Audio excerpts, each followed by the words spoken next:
Untold historical mysteries they didn't teach you at school. Although history is an essential part of our education, it can sometimes be unpleasant and brutal. Children may not be prepared to learn about certain events, such as the extensive editing of Anne Frank's diary, the disturbing wedding night customs of William of Orange, and the unsavory behavior of Christopher Columbus. Unfortunately, these are just a few examples of the 7 surprising aspects of history that many of us were never taught in school.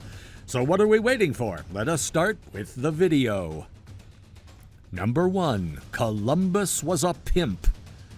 Christopher Columbus is infamous for his actions in the Americas, which included potentially starting an underage sex slave ring in the region.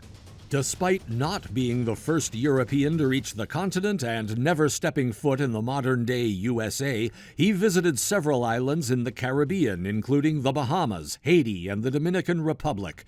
Columbus enslaved many native people, treating them as his property and forcing them to work in the mines. He even sold prepubescent girls as sex slaves to his own men, some of whom were rapists and murderers.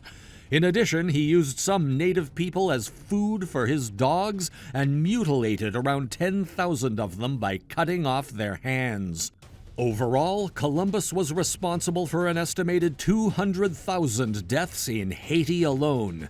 Considering this knowledge, it may be appropriate to reconsider celebrating Columbus Day. Number 2. Evil history behind Fanta.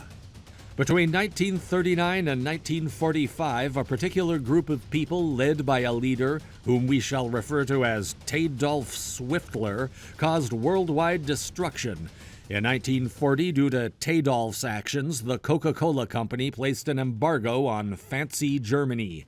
Despite this, the Germans still desired soda to complement their popular anti-Semitic ideology. Therefore, Max Keith, the head of Coca-Cola Deutschland, concocted a new soda using whey, apple pumice, and other German ingredients, creating an orange-flavored beverage specifically for the German market.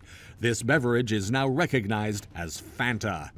Intriguingly, the association between Fanta's beginnings and Fancy Germany should be emphasized in the company's advertisements. It is well known that Fanta was created in Germany during the Second World War, but the role of the Coca-Cola Company in its creation has yet to be widely known. Coca-Cola Deutschland, a subsidiary of the Coca-Cola Company, played a significant part in Fanta's inception, with Keith leading the charge. It is essential to note that the creation of Fanta was not inherently evil, but it was a result of Fancy Germany's isolation during the war. Nonetheless, Fanta's origins in the context of the war have been overlooked in the company's promotional campaigns. Number 3. Victorian death portraits. If your grandfather passed away, how would you mourn him? Perhaps you would write a poem, walk in his favorite park, or reminisce about old memories. But in the Victorian era, they had a different way of grieving. They would dress up their deceased loved ones and take photographs of their corpses. Smile, Grandpa, you look a little stiff. This practice, post-mortem photography, started in the 19th century and continued into the 20th. It was thought to aid in the grieving process, but it's hard to imagine how posing with your deceased child for a photo could bring comfort during such a difficult time. This unusual ritual replaced the earlier practice of creating a death portrait where the dead person was painted. Can you imagine sitting still for hours beside your mother's decaying corpse? It's certainly not how I would want to be remembered. Number 4. History's Creepiest Uncle. The topic is the title of History's Creepiest Uncle, and the text suggests that King Charles II of England takes the cake. He allegedly watched his nephew William of Orange consummate his marriage with Mary II, cheering them on and offering encouragement. However, the text argues that this was a common practice in olden times, particularly among the royals, where newlyweds were watched by their wedding guests as they engaged in intimacy. The higher your status, the more people want to watch. The text also describes an even stranger experience involving William of Orange's father, William II, who was married to a 9-year-old Mary Stuart when he was only 15. Fortunately, the tradition allowed the consummation of the marriage to be considered complete if the children's naked legs touched just once. William II merely kissed his young bride on the cheek and waited for her dwarf to cut open her nightdress before going to sleep, fully consummating their marriage many years later. While the text portrays these stories as creepy and bizarre, it also acknowledges that these were accepted practices in the past.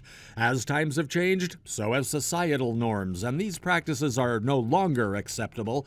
The text serves as a reminder of how far we have come regarding what is considered appropriate behavior, particularly regarding intimacy and privacy.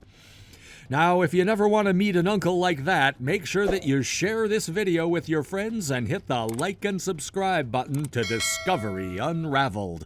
Also, let us know in the comments, what are your views regarding these facts? Should they be taught in school?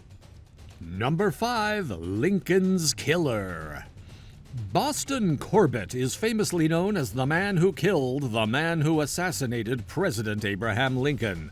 On April 24, 1865, Corbett's regiment was dispatched to capture John Wilkes Booth the assassin and his accomplice David Harold, who were hiding in a tobacco barn in Virginia.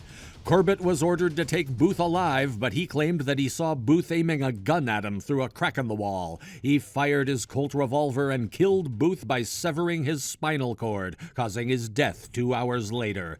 Some criticized Corbett's actions, but others hailed him as a hero for taking on a presidential assassin.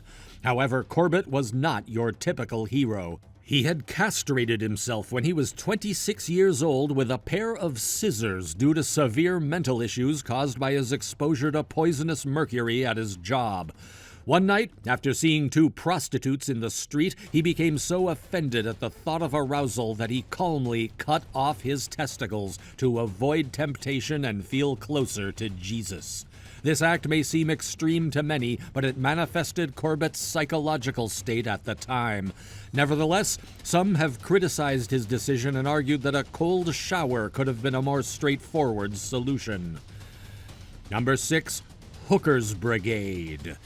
Have you ever wondered why prostitutes are sometimes called hookers? Although the term has been used to describe sex workers before the Civil War era, some suggest that its origins can be traced back to General Joseph Hooker. He was known for hiring many women to follow his troops and satisfy their needs, recognizing that soldiers who fight must also play hard. However, this generosity came with a cost, as an 1861 Union Army Medical Department report found that a quarter of the entire Army had contracted an STD. In 1875, a syphilis map was created to illustrate the spread of the disease, with darker purple indicating areas of more significant concern. Whether you're looking at the map or your genitalia, the message is clear: beware of the dark purple spots. Number 7. Anne Frank's diary was edited. The Diary of Anne Frank is a powerful and haunting personal account of life for Jewish people under the Nazi regime. However, when the diary was published as a book, it was missing crucial personal information because it had been edited by Otto Frank, Anne's father and the sole surviving member of the Frank family. Otto had been given his daughter's diary after he escaped when his camp was liberated. Upon reading it, he decided that the world needed to hear his daughter's story, but with some alterations first. Otto made several edits to the diary before its publication, removing parts where Anne talked about her period or discovering herself sexually, references to boys she liked, and even sections where she wrote about her father's obsession with fart jokes. The edited version of the diary was eventually published and became a worldwide bestseller, but the unedited version was not released until several years later. The unedited version of the journal offered a complete picture of Anne's life and struggles during the Holocaust, showing her as a typical teenage girl with normal family relationships. The unedited diary was not pornographic or offensive, but it offered a more honest portrayal of Anne and her family's experiences. Despite the editing, Anne's diary remains a compelling and meaningful work, offering a personal and human perspective on one of the darkest chapters in human history. So again, that was the video. I hope you learned something from it. If you have any questions, let me know in the comments section. Please share this video with a friend and remember to subscribe to Discovery Unraveled. We will see you all in the following video. Thank you so much for watching.